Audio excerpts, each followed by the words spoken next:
Let's go. What's up, everybody? Welcome to BingetownTV. We are back with our coverage of Showtime's Dexter's New Blood with episode 8 titled Unfair Game. It's the day after Christmas. Me and Jimmy woke up at our parents' house. We watched it early in the morning. We are fresh off the watch. I mean, literally 10 minutes ago. So we're ready to rock. This is an instant reaction, an actual instant reaction. Literally, we finished 5 minutes ago, 10 minutes ago, and we are ready to go. Yeah, usually we watch on Sunday nights. I mean, let's just talk about the way that Showtime is doing this. It's kind of interesting. They're letting people, if they want, watch at 9, as if it was Game of Thrones airing at 9 o'clock and everyone's dying to watch it. Or you can wake up in the morning and watch it whenever the hell you want, which is very interesting. I didn't realize they were doing that until about 3 or 4 episodes ago, because we have so many shows we want to watch. Me and my girlfriend on Sundays, we watch Succession and Insecure and everything, and they all kind of air at the same time. And we just checked early one time and it was on, and we were like, what? I've never seen that. I actually didn't know that was happening because I saw someone turn it on early on the first episode, and I was like, what? But I mean, I kind of like usually just sticking with the time when it was supposed to drop. Doing the Game of Thrones thing. And, here it is, 9 o'clock, Dexter. But, I mean, the last couple of weeks we've been doing it 8 o'clock, 7 o'clock, just to get it done a little bit early. But we needed to do it for the pod, and we watched it early, and I'm happy. This was a good episode. Yeah, it was. It was a good episode, but it also, infuriated me multiple times because it's almost just like, how are you going to explain any of these things away? It's so messy. I think it's so unbelievably messy. I think this has to mean that it's done. I really do. Yeah. I think that after this season, it has to be done. Way too many loose ends. Like I said, unless Angela really doesn't let anybody else know that she's looking into Dexter, and maybe she dies or something, not by Dexter's hand, then that's the only way it could be explained away. But even with this revelation of this episode, we finally got Dexter telling Harrison he was born in blood. And after 8 episodes of being frustrated and stressed and mad at Dexter for not saying anything, he finally let it loose. He finally said it. I thought this episode was going to end before the reveal of him saying it, but I'm glad we got it. But I just can't imagine that 2 more episodes and then going into another season, they're going to have a full season of Dexter and Harrison being like a tag team. I just can't imagine that. Yeah, I mean, I should just give them props because I'm kind of rooting for Angela, right? I'm rooting for people looking for Dexter. I don't know why. And I think that's actually a really good job by the writers to make Angela likable enough to be hyped that she's kind of getting there. I don't know. What is he, an anti-hero? What is he? What do people call him? Anti-hero? Mm-hmm. Vigilante? Yeah. I don't know. I'm rooting for Angela. I think that this is the 2 things I kind of wanted out of this season, right? You kind of want Dexter to have some clout by the end of this. You kind of want people to be like, he's the most notorious killer of all time. But then, there's the crazies in the world. I mean, I know we're all of us tuning in and listening to this pod love Dexter, right? But there's the crazies in the world that are that would root for Dexter even though he's killed hundreds of people, because he's only killing bad people. Yep. Wait, let me ask you a question. I was thinking about this. How many good people has Dexter killed? Any, by accident, people just caught in the crossfire? I know people have died because of him, like Rita, Deb, just getting caught in the middle of things, but any that he had to kill because season 5 he was about to get caught? Well, season 5, episode 1, when he's mad and he's grief-stricken, he kills the guy in the bathroom out of nowhere just because he's pissed. So that guy definitely didn't meet the code. Not saying that guy was or wasn't good. Who knows? We didn't get a chance to know, and that's the whole point of the code. You have to know. I mean, LaGuerta had to die but it was Deb who killed her. But LaGuerta isn't bad. She's the cop trying, she found out on Dexter. Who else? Dokes. Again, Dexter wasn't the one to actually kill him, though, but he was going to. It ended up being that Lila ended up doing the dirty work for him, and same with Deb. So, I mean, I don't know if by his hand, besides the guy from season 5, that he's killed anyone quote unquote good, but LaGuerta and Dokes are huge casualties. Dexter is absolutely at the point where he's not gonna kill Angela or anybody that to cover it up. You know what I mean? He's never been in that game. It just so happened to have worked out for him. Christ. But okay, let's just get into there's two separate stories, maybe three you want to say. So there's Dexter is in the truck with this hick man and he's hunting him down the whole episode, right? And he's just like tracking blood everywhere in the woods. Then there's Angela getting information from Logan, getting information from the guy at the morgue, the autopsy coroner, doctor, or whatever you call him, coroner. and then of course Harrison and Mad Daddy just being the ultimate creepy old dude, and Harrison just like needing that, like he has so many daddy issues. He just needed that connection so bad that he was willing to be like go to like 80 different locations with this monster that his dad's been telling him do not hang out with him. I don't know. I mean, it was a really good episode. I just think that all of the Dexter stuff is so messy. Yeah, there's not much to say about the Dexter story up until he gets to Kurt's place, except for the fact that he's fighting against the Joker. The Joker has joined the Dexter canon. He's here. You want to know how he got his scars? It was cool, very drawn out. 43-minute episode, 35 it for Dexter's sake was him running in the snow from the Joker. And got shot in the leg. I thought it was really badass. He gets into the summer camp and he's like, the night's my time. And, Dexter's the freaking man. Once he gets into something like that, he's going to take the guy down. It was a badass takedown through the mirror, puts the knife through him. But like you said, his blood's all over the place. He's messed up. He was just in a car crash. The car crash was ridiculous. He's going flying through the window. So he's got a leg wound. He's got wounds from going through a window. He's got most of the episode, his whole half of his right side of his face is purple. So, I mean, no one can see him and be like, hey, Jim, what's going on? What the hell happened to you? Like, he can't really be in public right now. Do you think that, like, since it's a summer camp, right, you think people don't go there? You think in Jim's brain, he's like, I have till summer to clean this up or something? I mean, Dexter has had to do this before. If you think about, like, the season 4 when he has the dead body in the punching bag in the boxing gym, and he gets in the car crash and he forgets where he puts it, and the whole time he's like, holy shit, oh my god, I got loose ends here. And then he finds out that because he has to go do what he has to do, he puts it in the punching bag and he puts it back up in the ceiling, and then he sees the dripping blood, and that's how he realizes it.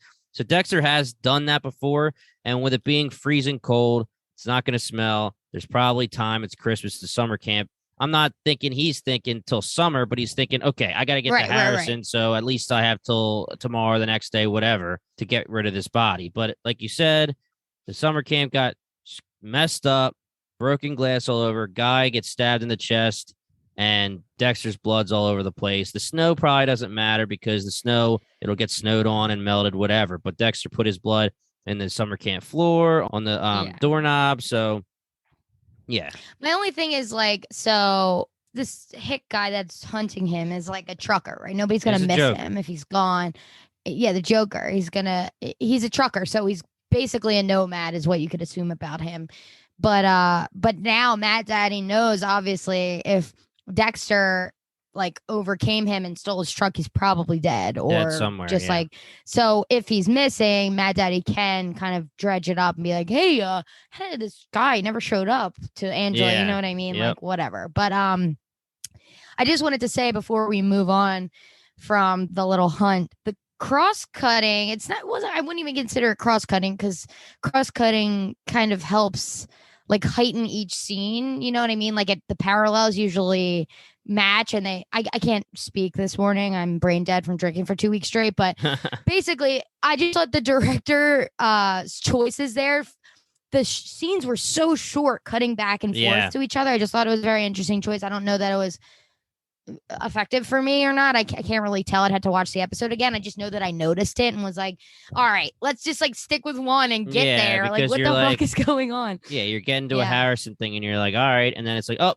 now we're going to the Dexter thing. And you're like, all right, oh, we're back to Harrison. All right. Oh, you know, like back and forth. Yeah. If you're done with the snow chase and the kill, I mean, the kill was sick. I love a knife to the chest. That's what I said, right? Like a knife to the chest is what I need. Mm-hmm. Then let's just talk about Harrison and Mad Daddy, because I I hate it. Like, I hate it so much. Yeah. Mm-hmm. Yeah. Again, this episode is one of those things where it's not much to break down until certain things at the end. So the gist of this episode is that Matt Daddy is buttering Harrison up while he's killing time for the Joker to bring Dexter to the cabin so that Dexter can witness Harrison get shot in the back the way that Matt Daddy's been doing it to the women.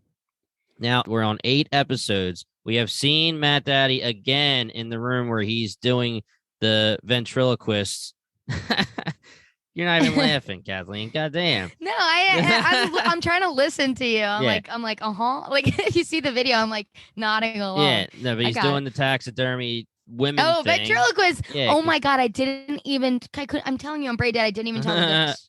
I didn't even know the difference. I was like, yep, that's right. Ventriloquism. He's in the taxidermy room. And again, we haven't really seen anything come from that yet. Now we have 2 more episodes. I'm sure we will. But yeah, so he's buttering him up the whole episode. He's just doing the father-son thing, giving Harrison what he wants. You know, oh, this is my son's, trophies. And then he takes him to the batting cages, and Harrison's having a lot of fun at the batting cages, learning how to swing the bat for the first time, everything that Dexter never did for him. And then we get the weird scene where he's taking the freaking balls to his side over and over because he's taking the punishment for all the rage he has, and Kurt's a weirdo, and Harrison should have known that Kurt's a weirdo for letting it happen over and over and over. Feeding the machine. You would literally think that after 1 or 2, Kurt would be like, Harrison, stop. And, obviously you called out that Harrison's getting closer and closer to the plate. He's taking the punishment on purpose. Well, you'd think that Matt Daddy's like, Harrison, stop. You're fucking up my taxidermy body. How's my taxidermy going to look if it's got fucking welts all over it?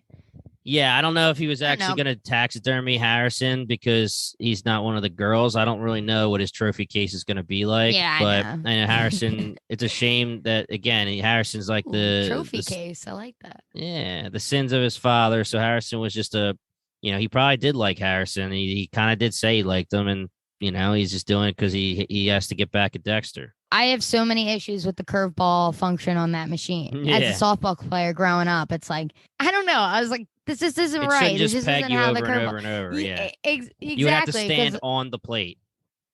Right. Like, he didn't move the machine. It wouldn't just like peg him. I don't know. Whatever. Especially the first time because he gets closer and closer. So you're like, all right, you might be allowing it as it gets closer and closer, but the first peg should not happen because the batting, the pitching machine does not aim to peg anyone. It just aims to throw a curveball or, a strike down the middle or whatever it's set to. I do like the parallels that they're doing if this is the final season of Fathers and Sons. I do like that a lot, and like kind of the legacy and like what you inherit from your father or your mother, even like from your parents, right? It's like, I mean, we're covering Wynonna Earp. It's kind of the same thing. Like, legacy's the bitch, right? Wynonna, she has to do all of these like terrible things. I mean, not really. She has to kill demons because of her ancestors, because of the wrongs that their ancestors committed. She has to like have this burden now, and it's a little bit different, but because this is literally like blood and DNA and genetics. But I do like it because like Matt Daddy and Dexter are really both fucking sick in the head, and I like that Matt Daddy is taking it into his own hands. Like, it's easier to watch that way. Like, even you see in the preview for the next episode, which I actually really love because Angela's doing the same. Angela's keeping it close to the vest as well because obviously Dexter's there for Christmas. Yeah. And he shows up and is like, "Hey, Chief," and then he's like Harrison and does the gun point to him, and it's like, "See you later, kid." Yeah, see you later, kid. Gun point. It's like, it's good. I like the mind games of it all. I think they're doing it really well. And I'm sure that Dexter's messiness is going to come back to bite him. It just like makes me mad because he's never been messy. He's messy because his mind's on Harrison, and he's also rusty. But you said it last episode, I think. Matt Daddy is someone that you don't get too often for Dexter to deal with. He reminded you and me now of the Trinity Killer, where they know who each other are. They're both capable serial killers. Matt Daddy has capabilities in other ways where he's the head of the town pretty much. He's powerful. He's rich. And he obviously has been doing his ventriloquism for a long time. This taxidermy's been going on for 25 years. So it is very interesting to have a Dexter villain that is capable, not just like, hey, I'm hunting you. It's, I know who you are, you know who I am, and let's see who wins. And Kurt's going to be, he exactly like I said, he got caught, he got let go. Now he's going to get on the table at some point. Let's really quick we'll save Angela for the end, because when we talk about Angela, that's endgame shit. So now we're getting into the point where Dexter and Harrison and Matt Daddy's stories are converging. Okay. So Harrison's at Kurt's cabin, which I don't even know still if it's his third house. I think or if it's the same one, the upstairs level. Yeah, the upstairs level. Yeah, so he's cooking a venison. He's giving him scotch, getting nice and hammered, and trying to be the cool dad. And Harrison's eating that shit up. And literally, like, how funny is it the change? Well, first of all, Dexter's texting Harrison saying, "It's dad. Don't trust Kurt." All capital letters. Harrison starts typing back. I guess Dexter, meaning the show, doesn't understand how iPhones work, because the green, you don't see the typing during a green little text bubble there. But whatever, it's all good. But yeah, so Harrison does the most annoying thing ever, the thing you knew he was going to do. He puts it on airplane mode, and Dexter's like, shit. So he's taking the longest drive that ever existed of all time to get to this cabin. Yep. And Harrison's sitting there with Kurt. Kurt obviously has to check on Harrison, because he's like, why is he outside? And, he has to make sure he's not texting his dad or anything, or texting anybody. And they have their conversation, and Harrison's freaking loving it, man. And, Kurt's saying, I would never leave you, and you're a good kid, and we're different, but, you have to do what makes you happy. And he's basically like, again, buttering Harrison up to what he wants from Dexter. And Harrison explains to Kurt that he wanted answers from Dexter. And now not only does he want answers, but he wants that connection. He's been looking for it this entire season, and he's not getting it at all. He hasn't been getting it. And we talked about the therapy session. That was literally the epitome of what Harrison's saying right here, where he was just like, I want a connection. And Dexter's lying. He's holding shit back. He's showing no emotion. So, he pushed Harrison right to Kurt. Now Harrison is literally loving Kurt. Next thing you know, Kurt just walks away and comes back in his kill suit with the gun. And Harrison's like, Jesus Christ. Okay. Now, again, I'm being super critical, but let's even go back to now Kurt, right? So Matt Daddy, first of all, calls Harrison. That's a paper trail. Breaks into the school. I mean, I guess they did have that conversation about cameras, that there really aren't security cameras. So I guess they covered their ass there. But, I mean, they're bopping around town. No matter what, I don't care if they're like in back roads. Someone could have seen them together. And then he kills Harrison. Then, assumingly, he kills Dexter as well. Then what? Both of them are just gone? It's like they fled? Yeah. Maybe he frames Dexter. No, I don't know. It's like, why? If I'm Kurt, I guess you say, oh, I called him to see if he was at work. Yeah. If he was working or something. Because he does. That's how he starts the conversation. He says, are you at the diner? Where are you? And he could definitely talk himself out of it pretty much if he if he ever has to talk about it to anybody. But we talked about this in episode 1. Shows like Dexter, that existed 10 years ago, and now it's more in modern times when people in general, even the viewers, are smarter about how things work and how technology and everything has gotten, better, increased or whatever. The crime shows like these, especially with Dexter, where there's loose ends sometimes and he has to get away from suspenseful situations, they don't seem as real anymore.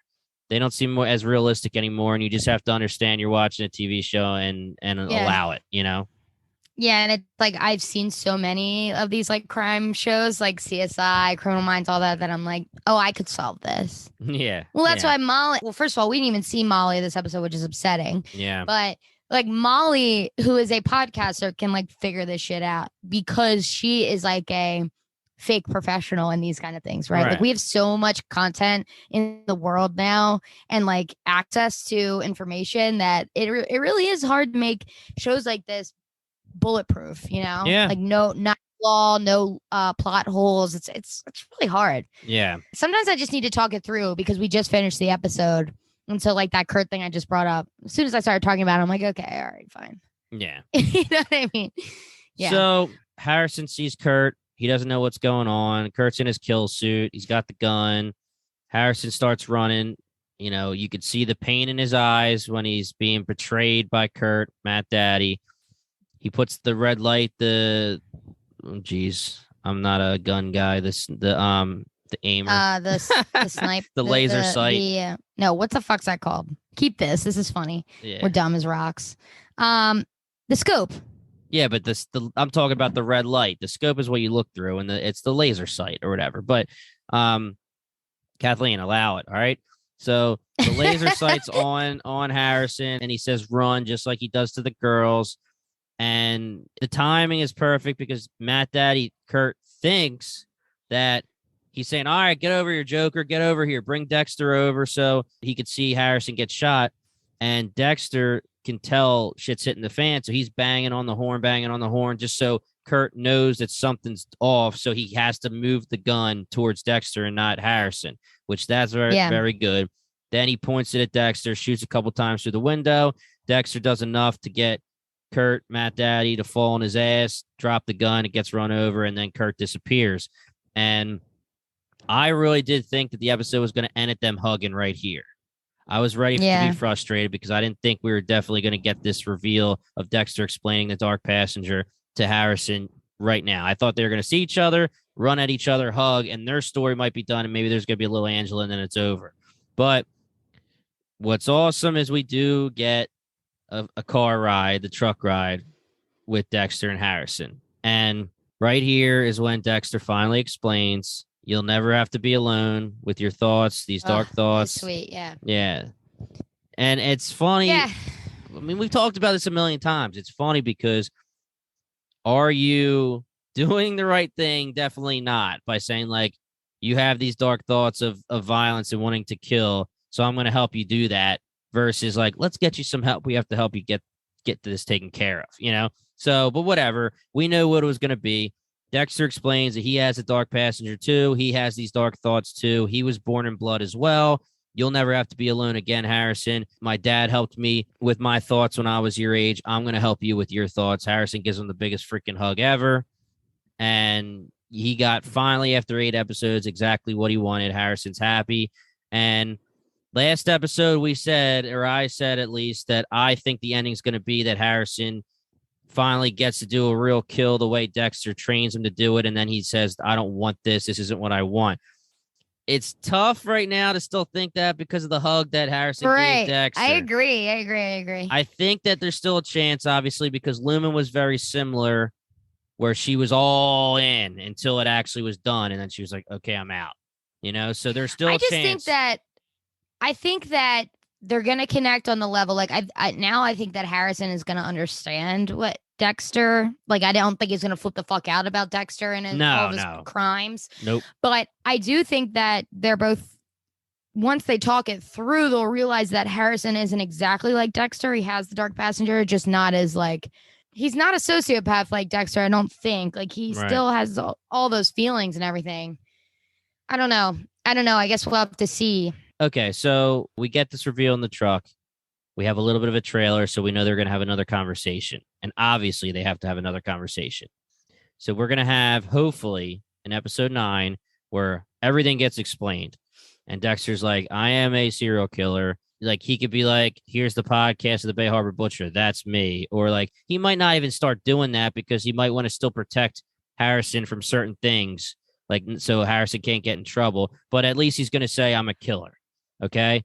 And from here is when we will get everything we want, because Harrison needs to tell us his story too. So when Dexter says, I am a killer, I have the same thoughts as you. My dad showed me the code. My dad has me killing bad guys and I never stopped doing it. After your Aunt Deb died, I stopped for 10 years, blah, blah, blah, blah, blah. Right. And at that point, Harrison needs to say, okay, here is my truth. Here is what I've been dealing with for my life. And we're going to have another John Lithgow cameo. He's going to tell us about his dark passenger. We'll see if he ever has killed otherwise. We'll hopefully get a real talk about Hannah, because at this point, I think she's definitely dead now. I'm done with Hannah's going to show up. Yeah, I'm done with that now, I think. The only thing I really think could come out of that would be if Harrison says he killed her, and I really don't think that's true either. That's not going to be the thing either. I really don't believe that. So you could get a cute little flashback. Yeah, I mean, he could say, like, I left her, like, I was done with this whole thing. I was feeling like my dark passenger was bad, and I don't want to, like, put her in the middle of it, so I kind of just left her, and she can't come after me because she's a fugitive. So maybe, but I don't think she's actually going to show up on the show unless there's more seasons. Tell me we can get John Lithgow, but we can't get Hannah McKay's actress. That's a flashback. I'm fine with a flashback. I'm saying she's not showing up in New York or anything. Fine. She's not. Fine, but I'm mad. Yeah, I heard that. So. Oh, she's so hot. Yeah. So, two things. One. Well, first of all, I think you very well said. I don't really have much to add besides that. I just can't wait to see the Harrison and Dexter conversation. I hope it doesn't have to like wait till after Christmas. Like I hope they have the conversation when they get home. Like what the fuck? Also, three things. Plot holes. Okay. One, that smashed up car, driving that car smashed up with three bullet holes in the window, as if that's not like you can't just drive with bullet holes in the front window. Two, Mad Daddy, does he have a bunker in that snow somewhere? Where the hell did he go? Yeah, he's running away. Three, not a plot hole, but me and Jimmy had the same exact thought at the same time. I mean, Rickon from Game of Thrones set the tone from running away. Zig fucking zag. What the hell? Like, don't make that mistake. Everyone watched Game of Thrones. You know to zigzag. Someone's shooting at you. You zigzag. It's insane. Every time, like even in previous episodes where Mad Daddy's shooting at people, I'm like, oh my God. Yeah, right. Just zigzag. Start rolling go to the around. left, go to the right. Yeah. Yeah, like at least like if they could shoot you on the leg. I would I don't know what I would be like in real life, obviously. But in my head, I would hope that I would be like Purple Hair Girl, and I'd be like, if you're gonna shoot me, then do it to shoot me in my face, or like shoot me like to my face. Like, you know, like I'm not running. If you're gonna shoot me and you're gonna kill me anyway, then I mean I'm not running on an open field like Rickon. You know, like there's no way. I mean, he purposely does that so it's a straight up open field. You're not getting away from him. He's just sniping you in the back. I mean, that was arrows though. No, I'm talking about Kurt has them in an open field, and the tree line is like far off where he knows he's going to get you. And if I'm literally. And even Purple Hair Girl, we didn't even talk about it, but Purple Hair Girl, he says run, and he's pointing to like the open field. I'd run to the other side of the cabin. Like you could run. Yeah, run backwards. Shoot me while I'm running behind the cabin or something. I don't know. Like but agreed. Yeah. I'm all talk. I mean, I'm like exactly. We don't zigzag. Let alone literally last night I had dreams that I was in an apocalypse and I fucking hated it. And I was like, just kill me. What the hell? Like I was in an apocalypse, kind of like Walking Dead style, right? There's no cell phones anymore, but like I was somewhere, and then like it's like, how do you ever connect back up with humans? You know what I mean? Like what in Walking Dead, it's Rick and what's his wife's name? I forget. Whatever. Like eventually they meet back up, and it's like how? Oh yeah, no. At 0 out of a 8 billion chance. There's no way. No shot. Who are you trying to meet up with in your dream? Famously in an apocalypse, just kill me. Me. I don't know. If people you were trying to meet up with me. It wasn't. We were here, so I didn't need to meet up with you. Oh, I was with you? We were here. Oh, okay. All right. It was Christmas. So switching to Angela? Yeah. So we'll have some endgame talk now, because Angela's shit is endgame shit. We've been talking about endgame shit. How many times am I going to use that phrase in the last couple episodes? But now it's really getting there. She's finding out the fact that Bay Harbor Butcher was on her screen and it's in her head. I really can't see season 2 unless she dies. No. But let's talk about it.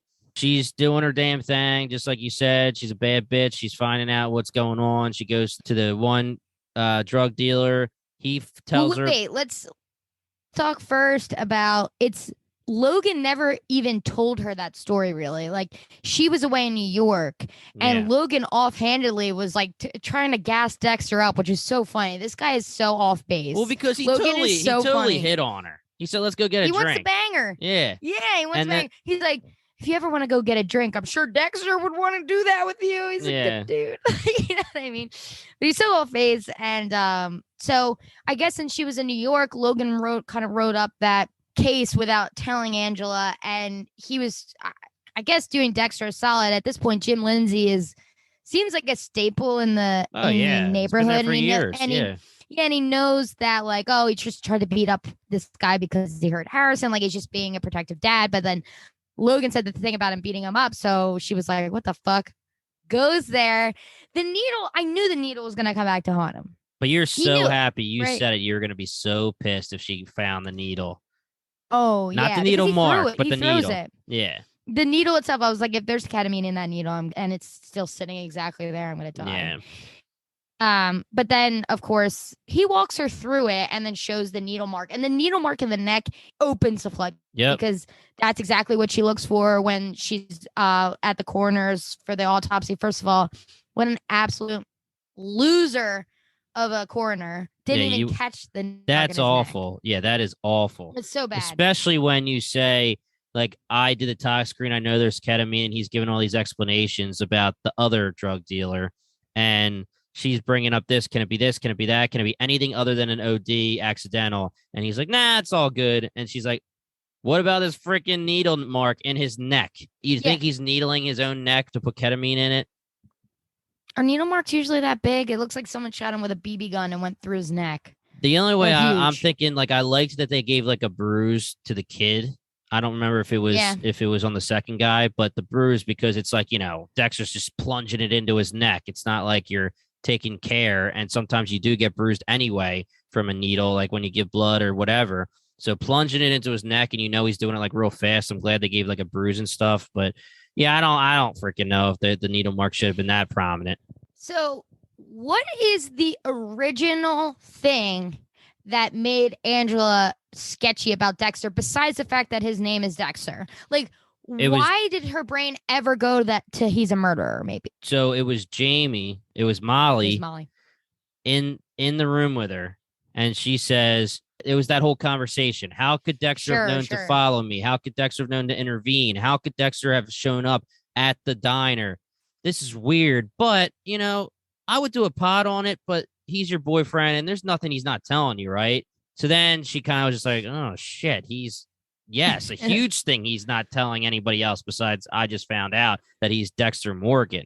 So then it turned into, like, she wasn't necessarily even still saying he's a killer, but she gets to the guy just to get more of the story because she was like, this is weird. He's beating the shit out of this drug dealer. Then the story turns into he's only beating the shit out of him as soon as the cops show up. Why would you do it as soon as the cops show up? And then he's like talking about the needle. Talking about the needle in the neck.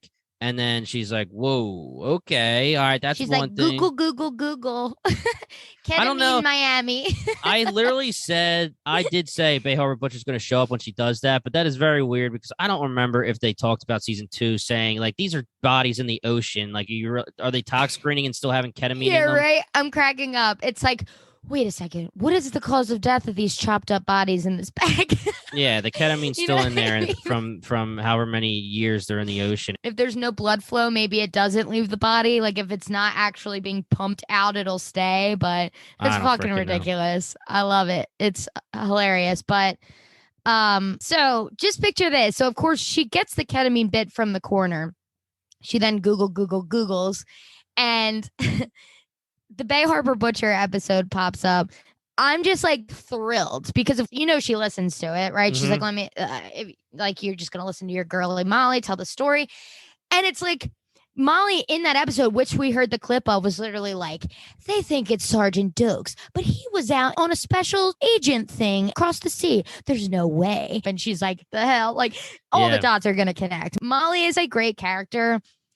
1 for comedy and 2 for just like to be the glue between that entire case and this, besides like Angel, of course. But Molly was a great character to add to be kind of like the encyclopedia of murders. You know what I mean? Yeah. Like, they did need that. They needed that. And I don't think I understood that that's what it was going to be in the beginning. I think when they introduced her character, we were all kind of like, oh, she's just going to be part of the reason. Relief and like, part of the Matt Daddy and Matt stuff. Yeah.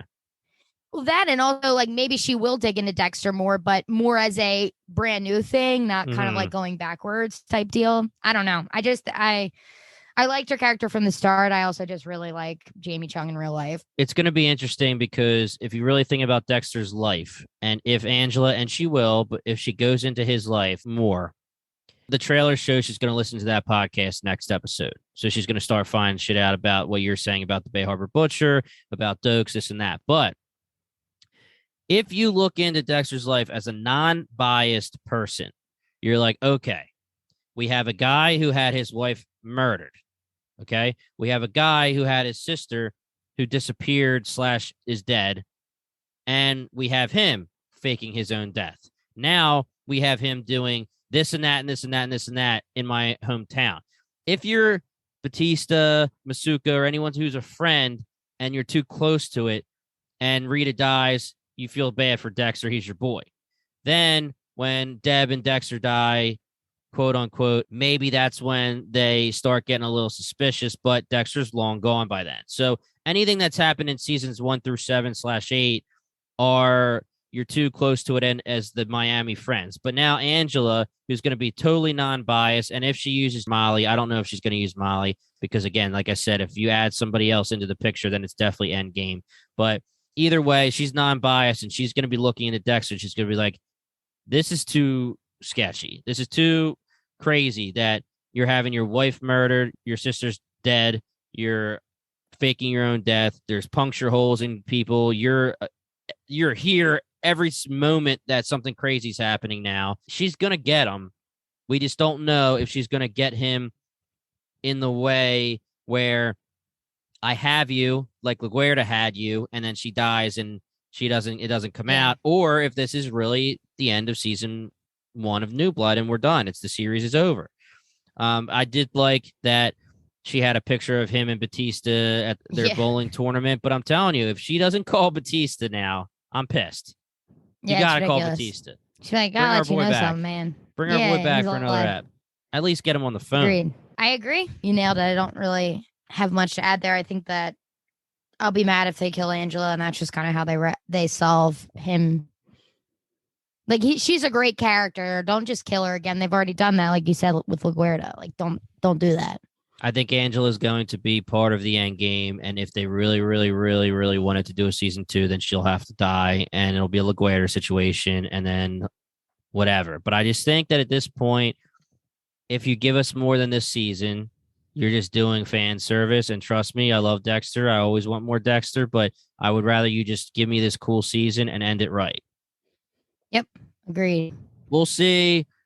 We'll see what happens, whether it's tag team Harrison and Dexter. I think we're calling it pretty down the middle here. Like we said it last episode, they're going to become a tag team, and it's going to be the two of them killing Kurt. I can't see it any other way. Yeah, I can't wait. Kurt's dead. Kurt's so dead. Yeah. Matt Daddy is no longer living by the end of 10. Now, the last thing I want to talk about is this trailer really quick.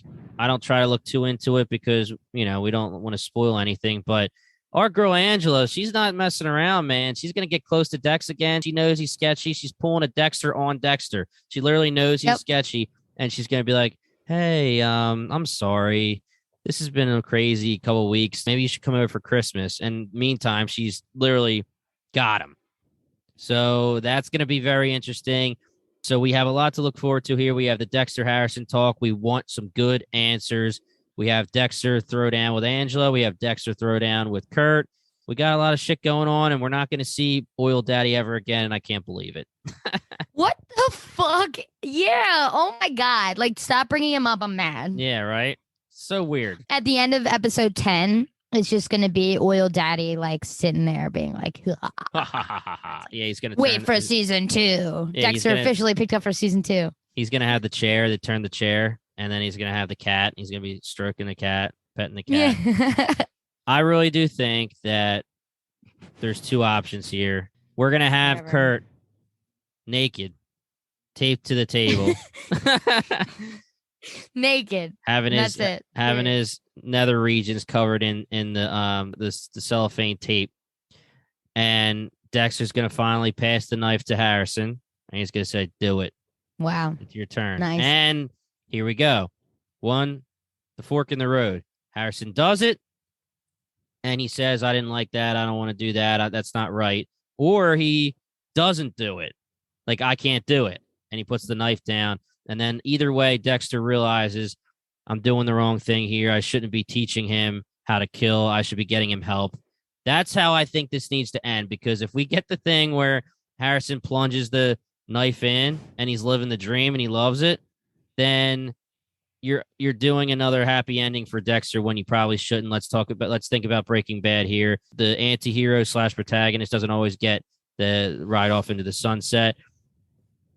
I mean, really, if you really wanted to, and Showtime's crazy, they could have Harrison be the new Dexter and have Dexter be like in jail or gone. But you can't have Dexter without Micah C. Hall. So I don't know. I also just don't think Harrison could carry a show. Sorry, no offense. He's great as Harrison, but I don't think people want to watch a show of just awkward ass Harrison leading it. Like, it's just not. It wouldn't be interesting. Right. I agree. Yeah. That's why I want it to be done.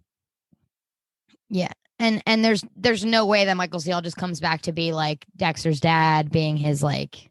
There's just no way. Right. Like, kill it. Put it out of its mercy. Yeah. Give it mercy. Put it out of its misery. Brain dead part 1,000 on this episode. But yeah. I think if I were to put it on the board, I say he stabs him and then says it's not for him. Okay. If I have to put it on the board. No, actually, I go back. Mine is he doesn't actually go through with it. He doesn't stab him. That's my put on the board. But then he's like cool with Dexter just doing it. So, yeah, see, I think put on the board, Dexter hands him the knife and he says, all right, we got it all ready to go. Do it. And he can't. And then maybe Dexter does it for him. And then he's kind of like weirded out actually seeing it in person. And then he says, this isn't for me. Because you have to kill Kurt. Kurt's dying. You're not going to just say, I can't do it. And then Kurt's like, I think Harrison goes, I'm not really a stab in the chest kind of guy, and then rips his eyeballs and tongue out. He's like, I don't want to stab him through the chest.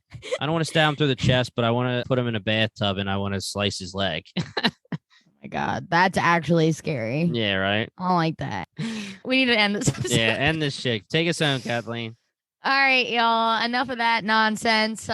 If you like what you heard, give us a follow on BingetownTV, Twitter and Instagram. Shoot us an email, any theory, any comment on any episode we do, really, for any show at BingetownTV@gmail.com. Check out our Patreon. We also have some cool episodes up on there. Yeah, we'll be back next week with episode 9. We only have 2 left, and we have a lot of crazy theories, and I can't wait to see Hannah McKay. We are BingetownTV.